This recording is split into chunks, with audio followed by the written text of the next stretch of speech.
আমাদের বিপ্লবের অন্যতম যোদ্ধা, আমাদের বিপ্লবের রাজবন্দী, আমাদের সদস্য সচিব জনাব আক্তার হোসেনকে কিভাবে সেখানে অপদস্থ করা হয়েছে এবং অপদস্থ করার ক্ষেত্র তৈরি করে দেওয়া হয়েছে।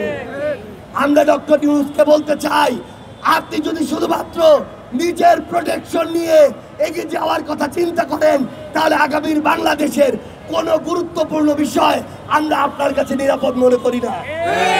কারণ আপনার দিকে পুরো বাংলাদেশ তাকিয়েছিল, আপনার দিকে শহীদ পরিবার, অভ্যুত্থানের রক্ত দেয়া যোদ্ধারা তাকিয়ে আছে এখনো।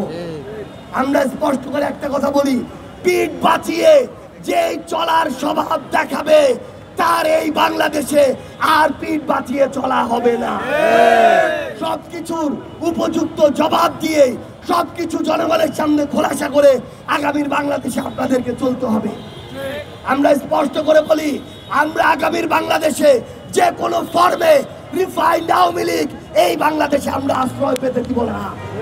আমরা আগামীর বাংলাদেশকে রিফাইন্ড বাংলাদেশের দিকে নিয়ে যাব, যেই বাংলাদেশে কোনো ফ্যাসিস্ট কিংবা ফ্যাসিস্টের দোসরের জায়গা হবে না।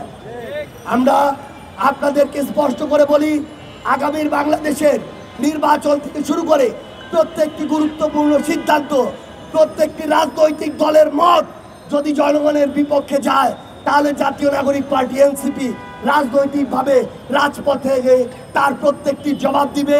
সে পর্যন্ত আপনারা সবাই এই বাংলাদেশ পন্থার পক্ষে থাকবেন, জনগণের পক্ষে থাকবেন, বিপ্লবের পক্ষে থাকবেন।